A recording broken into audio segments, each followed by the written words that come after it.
Welcome to Chaotic Harmony. My name is John. This is Crystal. We talk about the joys and the challenges of teaching music in the elementary school classroom. We share struggles, we brainstorm solutions. And we would love to have you join us. You guys. Hey. Hey, we're excited to have Leah back and Jessandra back. Hi, you guys.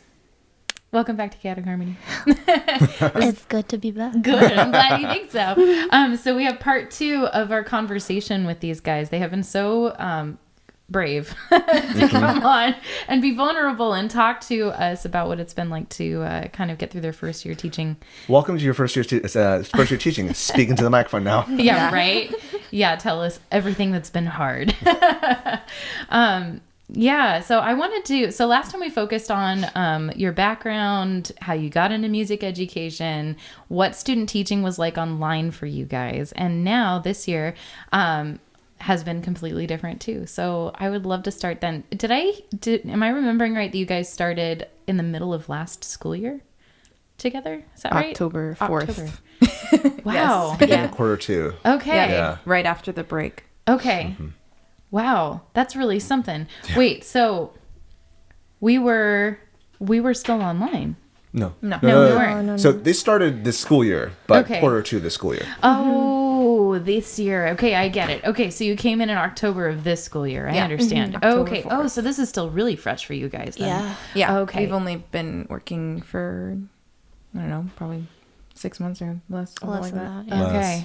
Yeah. And so I wanted to kind of dig into just the nitty gritty for how this year has been for you guys. And you were sharing before we started recording about instruments in your car. So, so let's talk about what your everyday teaching looks like right now. So where do you teach in the school buildings? Oh, cool. Yeah. All right. So at Marshall Elementary, I have a space. It's in the auditorium in the multipurpose room. Okay. On stage, backstage. And so does it share a room with the lunch? Yes. Okay. Ooh, so you get to smell lunch at 10 a.m. Yeah. And I also get to hear the custodian like rinse out the garbage cans, bring in the garbage cans. There's a lot of hustle and bustle going on. Just to clarify, backstage. Backstage. That's where your class is. It's on the stage with the curtains closed. Yeah. Okay. On So stage, you close the curtains. Okay, I got it. Ooh. Yeah. So that's my setup at Marshall, and at Macmillan I teach from a cart, and I go from classroom to classroom teaching music. Okay, so you just join their normal gen eds, and they're all in desks. Yep. Which is so perfect for movement. Sometimes. But yeah, it's crazy. I mean, I'm glad that we're starting off with the tough stuff, because now it seems like everybody's on the struggle bus from what I hear. For sure. Even like veteran teachers. So it's good to hear that I'm not the only one that's struggling. Totally. Yeah. When I taught on a cart until I came to Chula Vista. Oh. And I always thought I was a turtle carrying my home on my back. Yeah. Like whatever you can throw in your backpack, that's what comes with you. Exactly. And then are you on a cart too then? No. So I'm not on a cart because so you heard in the last episode, we're both working at the same schools, and the idea was eventually when we get our stuff together, Leah will be focusing more vocal and I'll be focusing more instrumental. So they made it that way so that we can hopefully reflect grow into that. Yeah. Okay. So I don't have to travel, which is really nice. At Macmillan, I have the auditorium as well. So you have the auditorium, and Marshall, Macmillan. And I don't actually share it with the lunchroom. Oh, I get it nice. pretty, it's really nice. It's basically a classroom now. Okay. And it's great too because the multi-purpose room is very rarely used. Every once in a while it's used for if an SDC student needs a place to relax. So we get a little bit of noise, but I'm always happy to have them because they need that space. So, yeah, totally. And that's really just, I mean, I feel bad because it's nothing compared to you having to deal with all the kids for lunch. So, and then at Marshall, I have a space, but it's not a music space. So I use the YMCA room. That's like the before and after school care. Yeah.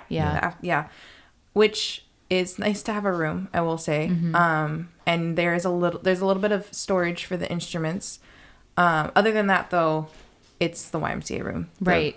So. Which you is don't get not to ideal. control how it's decorated. You can't leave Right. stuff out because they'll be into and it. we do have the YMCA staff coming in and out, especially right before, like the last couple hours of school, which they can't really do anything about it. They have to prep snack, which is always really hard for the kindergartners to sit there while their snack being prepped for YMCA. But it's a room, so it's something. So Yeah, definitely. So I'm wondering, I remember the hardest thing for me when I taught over 1,000 students was names. Have you worked that out? Do you guys have a way that you remember them right now? they have name tags. Yeah. Okay. And I think, well, there's a few kids that we learn their names right away. Yeah, there always Yes, are. there. Their name's usually Angel, in my experience. Grace. Yes.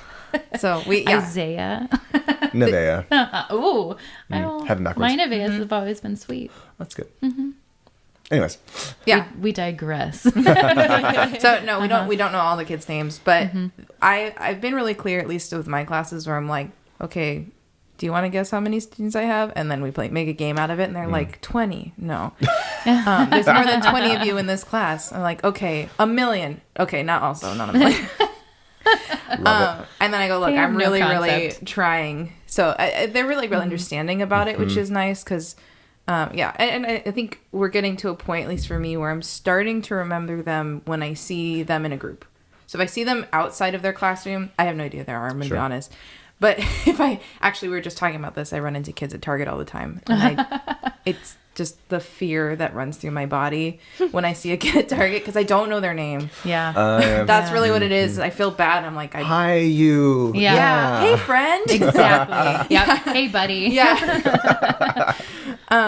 So that's, But I think when they're in the classroom as a group, I can start making those connections of, I know who's on the roster together, so I know one of you is Christian or one of you is, and we start putting together. Roll the dice. Yeah. But I think I do think over time we can learn their names after we've had them for years. Definitely. Yeah, there's pluses to having kids for 7 years.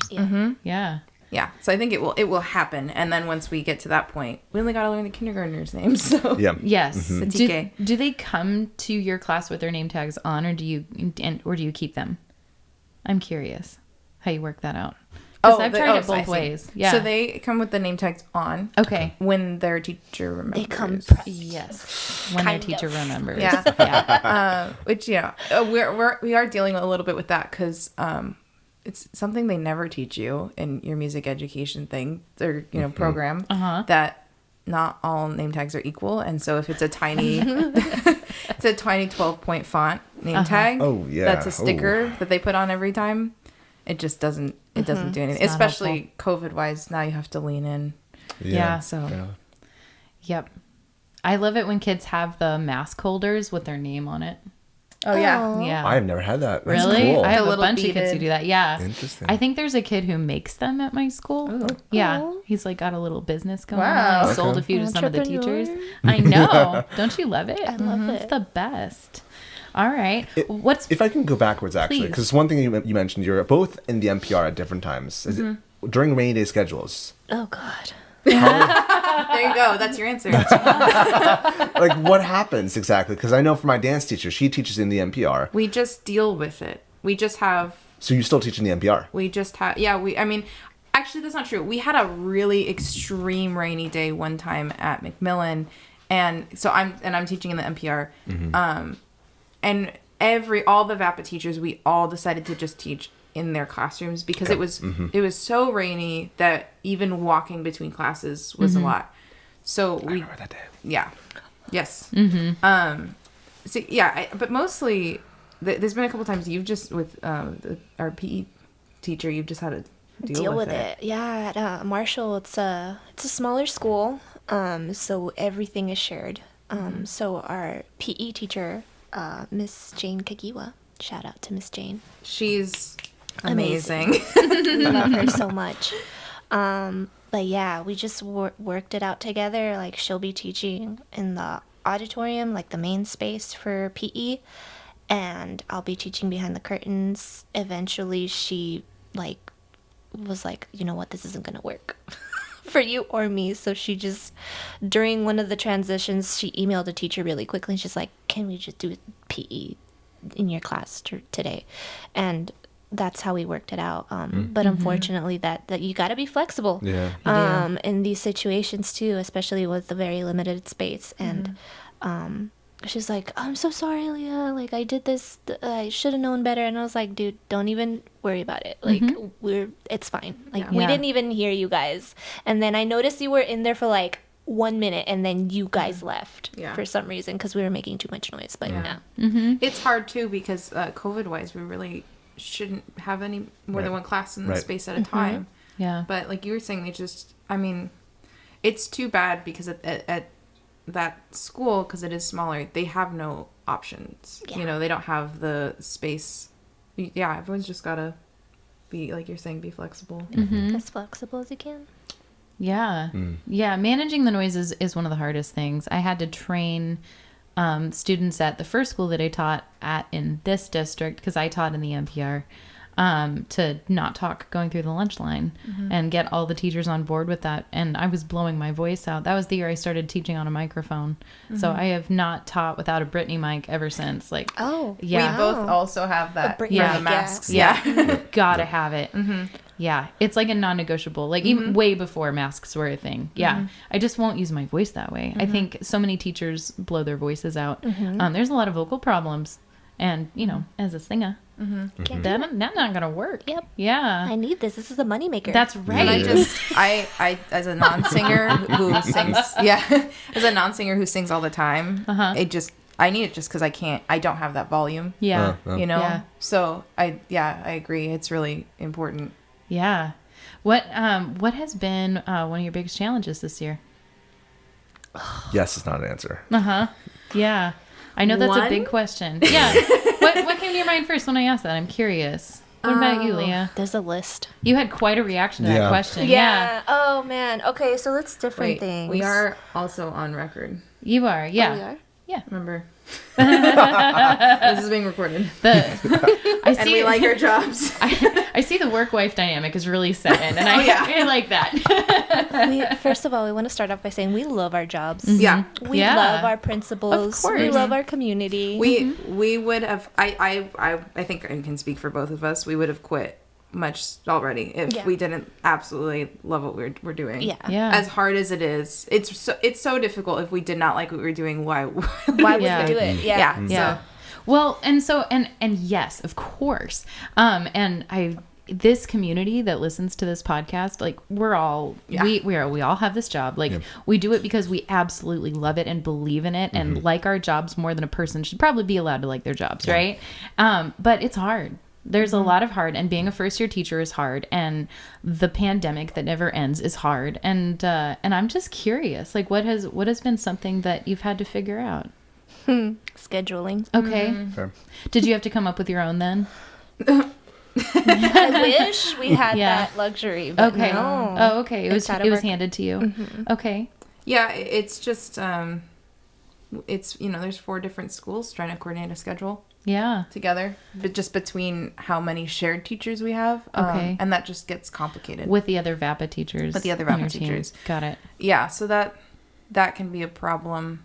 Just trying to make it equitable for all the teachers and the kids, I'm sure. Exactly. Yeah.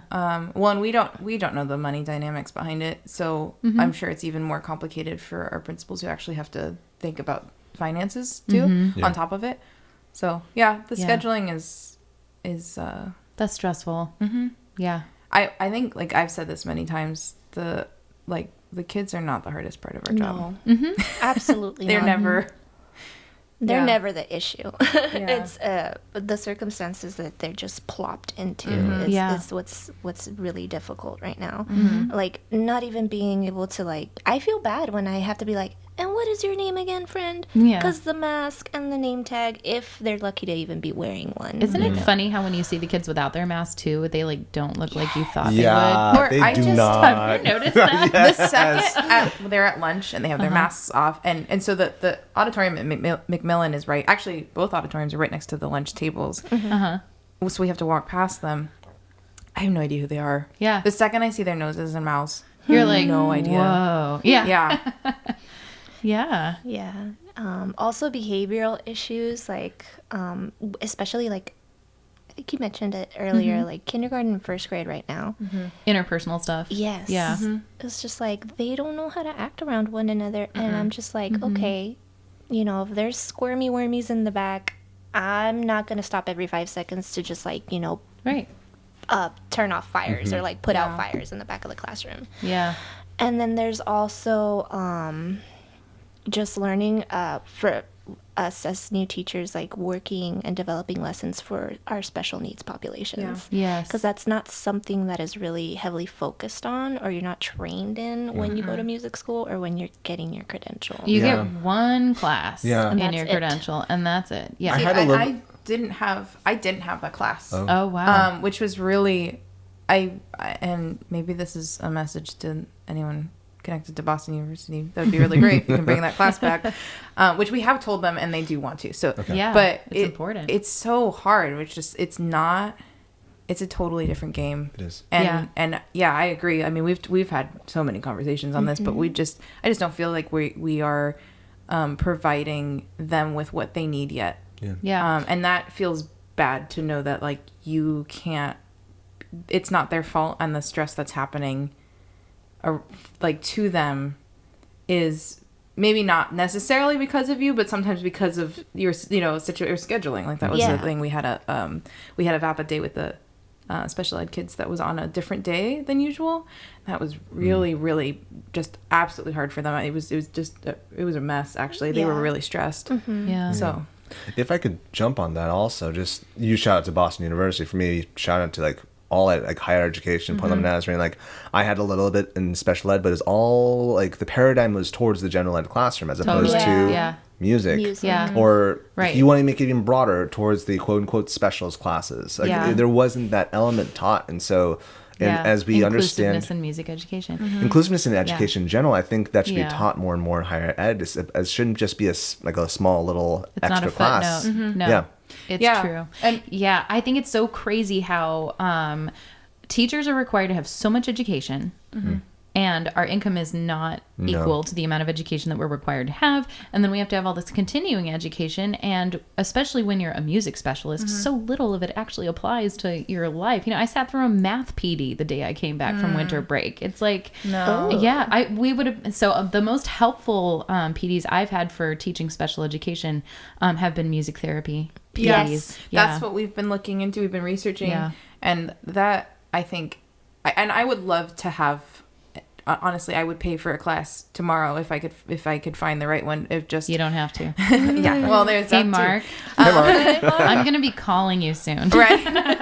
of even like you're saying, a general ed of just like what can we do for these kids? Yeah. Non-musically too. Just what do they need? What do I need to do for them? What do I need to look for?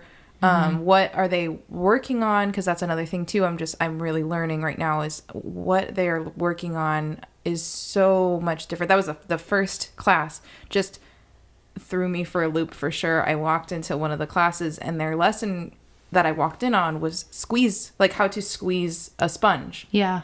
Like practicing motor movements. And it just totally shifted my perspective of I need to remember that the things that these kids are learning are entirely different, and the things that they need to work on and we need to help with is entirely different. And some of the stuff that we want to focus on in the other classes is not going to be what's helpful for those kids. Right. I look back on too how little I understood the differences between the different kinds of disabilities that they have and the mismatch between what they're able to do and say physically and what they're actually cognating. And I wish I'd known a lot more than that. And I look back on how I approached special ed as a new teacher, and it was man, I've learned so much, and the way I speak to them is so much different now. So yeah, it's a big hole in our education, and it is something that needs to get better. I completely agree with that. Yeah, I think too, thinking about this year specifically and the trauma behaviors that we're all dealing with, I have a number of kids. I was thinking of a fourth grader specifically. In the general ed classroom, he's totally up to grade level academically, but our goal, I was just talking to my art teacher about this yesterday, is keep him in class. That's it. Like, keep him in class the whole time and quiet, preferably, because he's very disruptive. And we have things we're trying to put around the room that he's allowed to go to. But yeah, like, the goal this year is like make school a safe place, keep them in the room. Yeah. We have a little kindergartner that's Oh, yes. Yeah. She's that's basically the goal. That's basically the goal, keeping her in class, trying to keep her engaged. Which we have actually switched. So at that school, we've switched. I actually do travel to their classrooms to help the younger kid, only for those younger groups. Kindergarten and first. Kindergarten and first for that reason. Yeah, just to keep them. Because it's too much for them, like changing the transitions. It's like, okay, well, now you've never been in school. The time that you have been in school has been in the comfort of your own home. Now you're thrown into this space where there's so much going around, you know, and these behaviors start to pop up. And a lot of it is just pure exhaustion. Exactly. Yeah, it's like I'd be tired too. I'd be throwing a fit right now too. But for sure. I want to. To throw a fit, but I can't. I must set the example. Right. So these poor little ones, again, being as flexible with the students as you are with your fellow colleagues. Yeah. So, Yeah, and having a lot of grace for each other. Yeah. And grace for yourself. It's such a big deal. You guys were saying in the last episode that you wanted to get to the point to where, Leah, you focus on the vocals, and more general, and then you would focus just on like instrumentals. Do you have instruments at your schools right now? What do you have? Yeah, we've got some Orff instruments. We could use some more, and I think our principals are really asking us, like, what do you want? Cool. Which is awesome. I'm excited for that. But we have Orff instruments. We've got xylophones and some hand drums. We don't have much else past that. We've got some recorders and some random. We have a lot of weird percussion instruments at one of the schools. There's a lot of weird. We have like one of something and two of another, and it's just. I don't know what happened there, but that's fine. I'm happy to have them. The train whistle was my favorite. We've got a couple different sized train whistles. An assortment. Love that. Yeah. So my favorite posts on the teacher Facebook groups are always like, what is this instrument? Like, what can I use this for? Yes. A lot of them are in perfect working order, which I love. So there are 2 instruments, very small percussion instruments, that need to be repaired at one of the schools. That's it. So I'm also really happy whoever the previous teacher definitely took good care of it. That's awesome. And our kids are learning and they're doing pretty good. So good with taking care of the instruments. But yeah, we want to get some ukuleles for sure. Yes. Oh yeah. Get the ukulele it up. Are you guys doing recorders this year? No. Okay. No, we don't have enough for everyone. We can't share on a normal year. No. And we don't have the space to. We can maybe do it outside, but I think we really only have like a class set, which just isn't fair. Oh yeah, for sure. So, yeah. We do have some teachers who were talking about buying recorders for their classes. So we might have a couple classes, but yeah, and then they could help fill it in. So what are you hoping to have by the end of the year? So you're kind of coming in, you're reestablishing these programs because it sounds like they got disrupted. I mean, everybody did because of the pandemic. Where do you want to be? Do you want to have like a big cumulative concert at the end of the year? What are you hoping? I'm curious. We're doing a concert with the 6th graders. Yeah, so we actually this week talked to the 6th graders and we're just like, we only see you this year. We only got a little bit of time left. What do you want to do? Because my thinking is there's a lot that is of technique stuff that's missed, and that's just it's not their fault. We can't get that time back. So, what do they want to learn? And a lot of them actually want to learn to read music, which I was kind of surprised, but maybe I shouldn't be.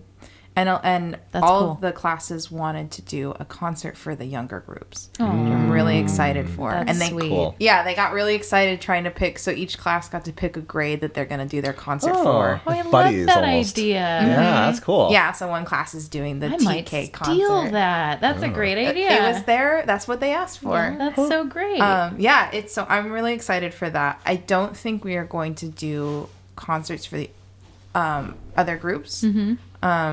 I'll be honest. They're not I there don't. yet. Yeah, they're not there yet. I don't think we're there yet. That is fair, and it's a lot of work. Yeah. Yeah. So I think we're gonna just have the older kids. I think it'll be good for the younger kids to see that too, to see and have that connection. And the sixth graders are excited, which is great because that's been difficult for sure. Sixth Yeah. grade is a different animal. Like, Buy-in. Yeah, like you think. I was actually surprised that they're excited about singing. Oh yeah, They're excited about singing. that's yeah. cool. Like I have played Poison Set with them, but with Hey. pitches. And they're learning how to read. They're actually learning how to do the pentatonic scale, but singing it first, and then we're gonna apply it with Miss Jessandra. But they were excited to sing, and then when I asked for soloists, like I have all these boys wanting to sing, like step in front of the class and That's sing dope. for their That peers. is That's so awesome. cool. And I'm just like, you're not gonna tell you're what? Like I had no idea. You guys, Yeah. there's just like they're That's so cool. because they've missed out on that social peer interaction with their kids. They're Yeah. not too cool to sing. No. Oh, It is, and that's cool. the biggest thing when I mean that sixth grade is like kind of a lot. That's the biggest thing is that they're just so social. Yeah. And I just they haven't seen each other, Yeah. and so they are harder to get into focus than any other grade for sure. yeah. But so they just want to hang out. They just Like, want to it's hang not- out. They wanna have a good time. Yeah, they want to have a good time. If that means singing in front of your friends, Yeah. cool, let's do it. And they're silly billies, and I love them to Yeah. death. Well, and we're doing that with the concert. We're having them. I gave them the option. We could do stuff as a group, or if they wanted to do small groups and put something together, they could. And so they do have some small group. One of the classes only small groups. So they're going to. I told them you got to pick the song.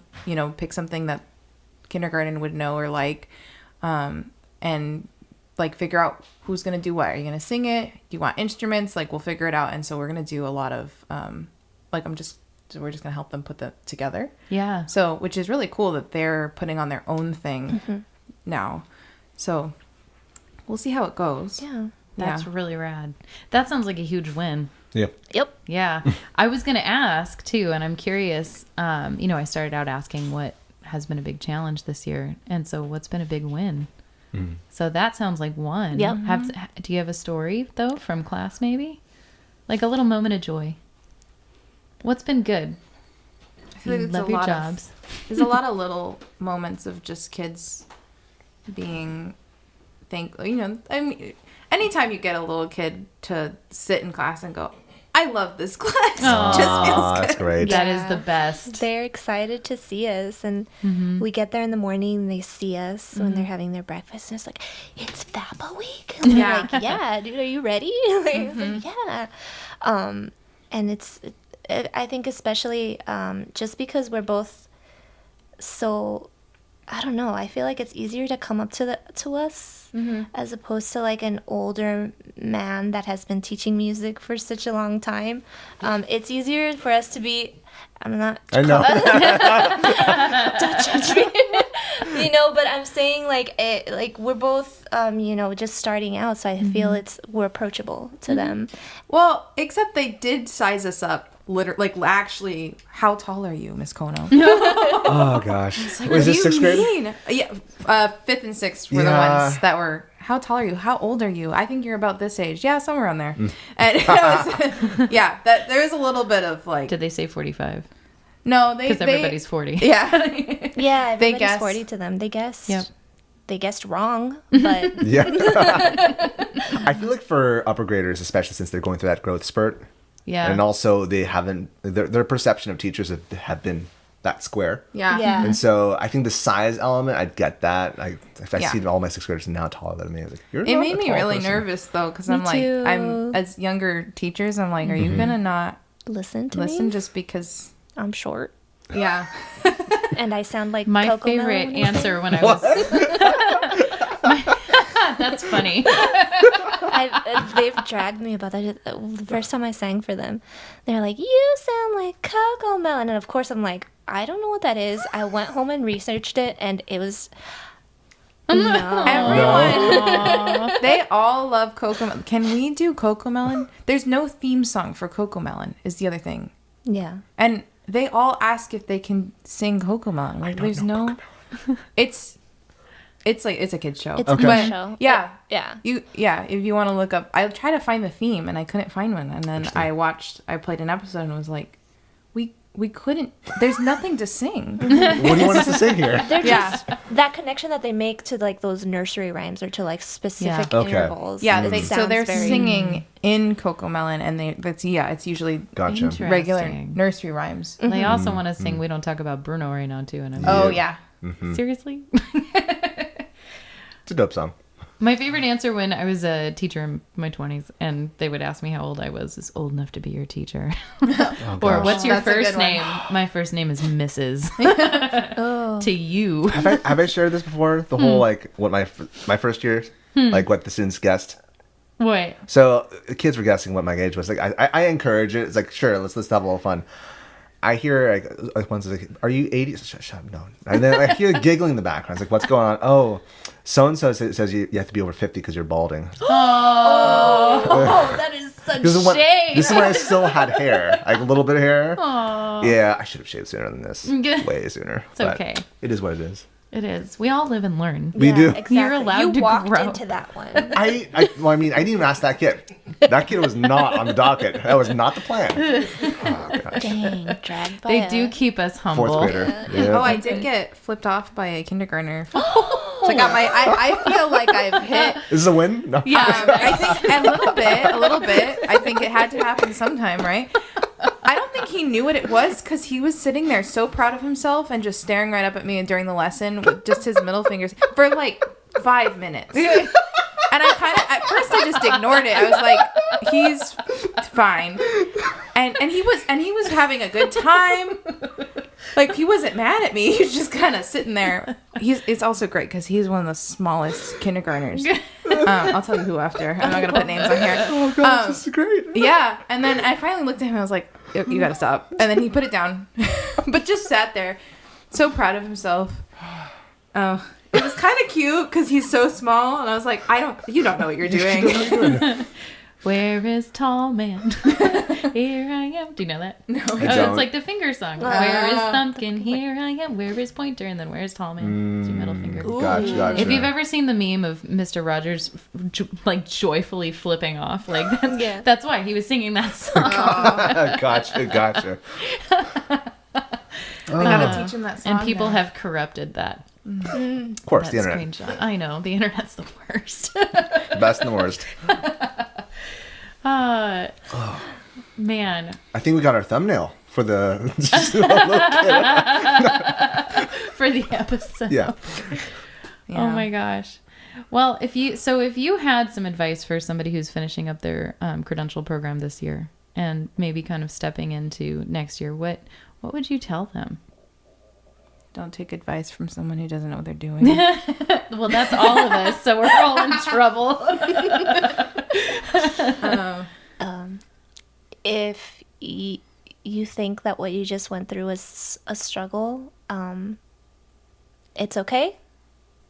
It'll make you stronger for what is to come, and keep doing it because it's worth it. Yeah. I think that's really great advice. Just it is really hard. I guess that's not advice. It's more just validation of your first year of teaching is really hard. So don't, you're still on the right track. Yep. If you feel like you're struggling and you feel like it's kind of a mess and you're not sure what you're doing, it's really hard. But the other thing I will say, I think that I've noticed is that, I think we're already picking up. There are some select people who are just, I don't know how to put this. I guess they're just going to be really like there for you and really willing to share as much as possible. I think, and I've heard this before, and it didn't sink in until this year of just like, you really do need to keep those people around you and keep them really close. Like, please don't, like, you don't have, it feels like you're alone, but you really should not have to do this alone. I have a co-teacher, and I feel like I'm alone sometimes, and like, to no fault of you at all. Like, we're definitely like stuck, attached at the hip most of the time. But I think just really, really like find those like lifeboats or life vests and keep them really close. And then also notice those people who maybe feel a little more, there's a lot of people who are really exhausted right now, and that's really fair. Yeah. But just know when you shouldn't be around that, because you're going to be exhausted already. That's fair. So there's no reason you need to pick it up from other people. And that's good. Yeah. And put your work away. That's something I'm practicing this year. When you go home, there's always going to be something. There will always be something you can do. So just you have to put it away sometimes. That's like my goal for this semester is I go home and I have to do something that doesn't just distract you, but makes you think of something else. You know, so because I think sometimes we just kind of like, not just Netflix binge. I mean, do it, you know, makes you happy, but you know, sometimes when we do that, it's distracting and it's going in the back. But do something that actually takes you to a different headspace. I think I'm working on that. Me too. Yeah. So, or do something musical for fun for music teachers. yes. Even Definitely. if it's just like what you said, practicing scales. Yeah. Oh yeah. I go home. That's my thing, is I'll go home and I'll practice some of the days, because I don't get to play cello all day anymore. So, and that is, you know, if you're a trained musician, you know how to jump right into that headspace. So do that, or go for a walk, or it doesn't have to be that. Maybe Cooking, it is. cleaning, screaming into the void. Yeah. Scream. I really like that bit as far as everything you said was really, really good, but especially working on something musical for yourself. Yeah. I was recently listened to a professional development with Dr. Latson Billings and also Franklin Lillis. And Franklin was talking about how you're a musician. It's important for you to know your stuff. And oftentimes, as I think about as an educator myself, like, I get so overwhelmed with just teaching music that when I get home, I don't want to do music because it feels like it's work. But you're right, Jessandra. It's important to get back in that space of, no, music is not just work. It's also life-giving. I will say also, on top of that, something that works for me, because I've noticed I can be very sound sensitive, is that when I drive from work, I don't play anything. I make sure to have a moment of complete quiet, just because you'll notice how much your ears are like ringing after school from screaming. And well, you not screaming, the kids screaming at lunch, and hopefully you're not screaming. No. But I think doing something very musical, because I and you know, the percentage might be different for everyone, but I do feel that we all kind of have this two sides of, we're all educators and musicians, and we have this really cool place where we can put that together. And some of us might feel more like musicians or more like educators, you know, personally, but it's really cool that you do have this space to put that. But when you're in the classroom, you really get to work that educator side of you. So making sure that you're also working that, you know, I mean, we're all doing this because we love music. I don't know. We're creative people, so be creative. Yeah, do something. Listen to your, you know, if it's cheesy pop music, don't feel bad. If it's BTS, do it. Do it. Yeah. So, yeah. Or, you know, Cocomelon. Blippy. Find those people you can play in a quartet with. Man, I miss that so much. I miss being in a choir. Yeah. So finding those spaces. Yeah. It sounds like it's time for a Chula Vista jam sesh on the Definitely. lawn. Yes. Yeah. Needs to happen. Sounds like it's important for us to build a community. I think so, Jonathan. Yeah, I think the best way to build a community is really by reaching out. As these ladies said here, it's important to reach out, but also to build a community. Click that like. It's important. It helps us so that we can reach out to awesome people like Jessandra, like Leah. And and also to other people. We have other people planned up, and we wouldn't have met them if it wasn't for this community we've built. So please make sure you subscribe onto YouTube. I want to take a quick break and thank my husband, Bryan, who's been working behind the scenes producing these episodes every week on all of the platforms and on time. But you need to know that he is first a financial planner for Mission Trails Financial. Mission Trails Financial is a partner that seeks to guide clients in the journey to financial success. They believe that people need a financial advisor that aims to provide strategies for success. Mission Trails Financial helps people navigate investments, tax planning, and insurance. Imagine working with an advisor who isn't tied to specific brands. Mission Trails Financial has a fiduciary responsibility to act in the best interests of their clients by providing independent, objective advice. Their mission is to help clients accomplish their financial goals. As Joe Vitale once said, a goal should scare you a little and excite you a lot. Do yourself a favor and set up a time to chat with Mission Trails Financial. Visit www.missiontrailsfinancial.com or call 619-419-0238 to schedule a call. You'll be glad you did. We believe that leaning on professionals is how we get ahead. Check out the program notes for more information. Okay, this one's kind of a fun spiccato. Okay. So these are, well, because we live in San Diego, they're TidePool nets.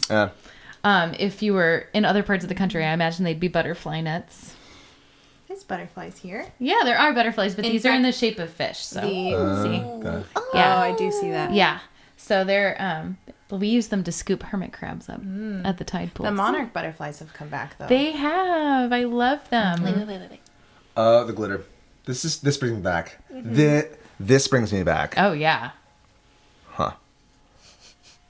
Yes. So they have glitter in the handles and bubble on water, top. and so they kind of bubble when you send them back and forth. I guess it's oil, isn't it? It No one looks- knows. I wouldn't know. Yeah. Not even the manufacturers know. No one knows. Mystery. That's Substance. probably frighteningly true. I think it's water. It moves pretty fast. And it's sparkly. Yeah. So what would you do with a net? I know what the kids would do if we didn't give them any parameters. Yeah. Everything's a sword. Yeah. Boom whackers. Yes. Thankfully, you can't turn these into didgeridoos like they do with boom whackers. That's true. That's true. Oh. I think there's a lot of similar kind of scarf movement stuff you Yep. could do, but in replacement of scarves, maybe you could do it. I would pair it with like a book too. Uh-huh. I think that'd be really fun, so that you give them kind of movement imagery. Since it is a net, you could probably do some sort of catching something. There's a lot of books out there. We could figure it out. Some frog in the meadow. Mm-hmm. Frog in the meadow, can't get him out. But also maybe like learning phrasing. Like this is a very good visual for just like learning. Okay, where does this go? Or Yeah. something I've had to do with my string kids is we are working on rests. And I bet you could do something where if you have a rest, you have to catch it and freeze.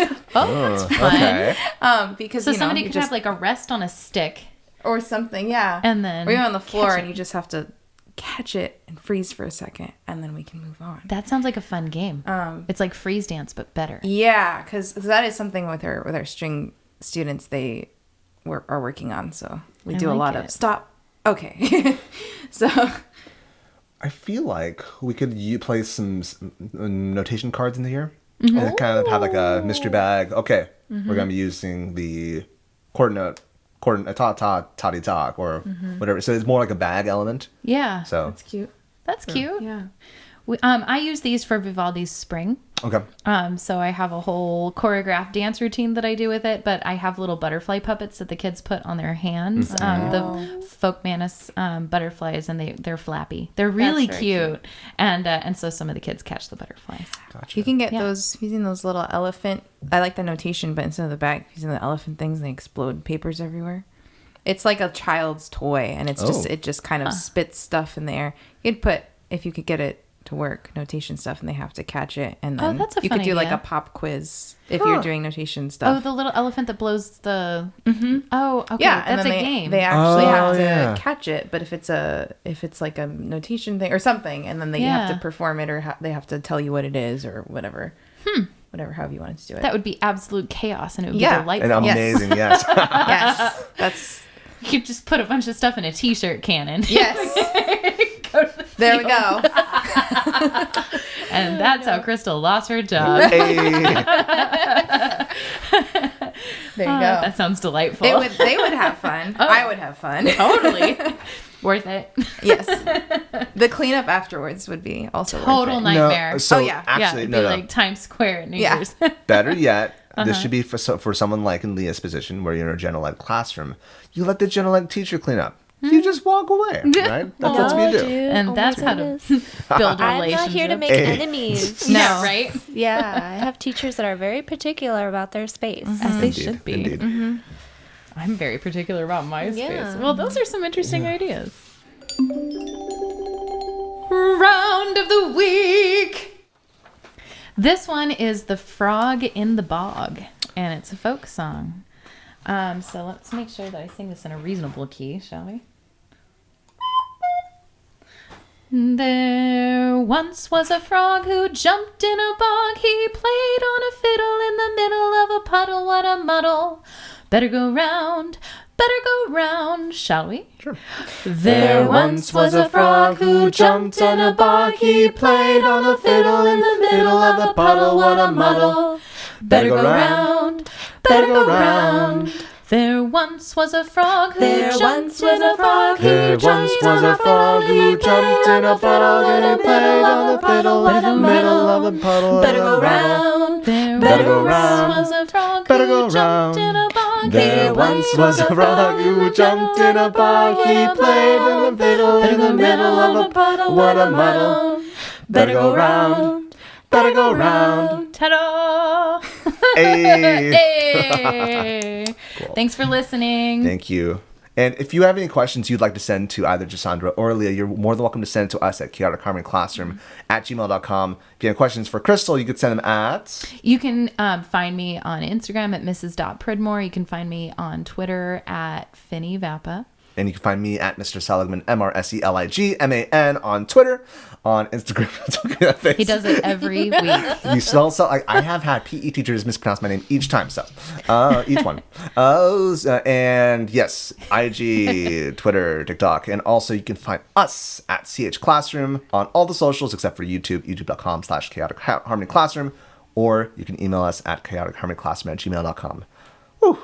Thank you all. Thanks for listening. Thank you for being part of us or being part of this Thank you episode. for having us. Yeah. This was really fun. Yeah, Awesome. this is great. Yes. All the best. We'll make sure to update everybody later, too. Definitely. All right. Take care. Bye. Bye. The Chaotic Harmony podcast is a joint project between Crystal Pridmore and Jonathan Seligman. You can find us online at chaoticharmonyclassroom.com. You can email us at chaoticharmonyclassroom@gmail and let us know what you think. Give us feedback about what you would like to hear in future episodes. We're on all the socials. Find us on facebook.com/chaoticharmonyclassroom. You can find us on Twitter at @CHClassroom, Instagram at Chaotic Harmony Classroom, and you can even find our episodes on YouTube. Chaotic Harmony is the name of our channel. Special thanks to Bryan Pridmore for his help with production and equipment. www.pridmoria.com.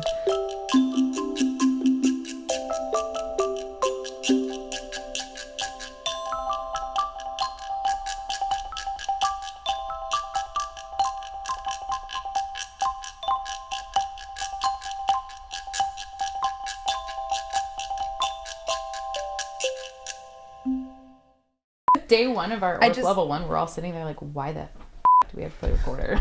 I just also, an hour a day. think record. Okay. She wants to learn. Never gonna give you up on recorder. She wants to rickroll people Yes. on Yeah. recorder. Which I think is amazing. That is That's awesome. amazing. That's what we have the kids do when the TV doesn't work. I like it.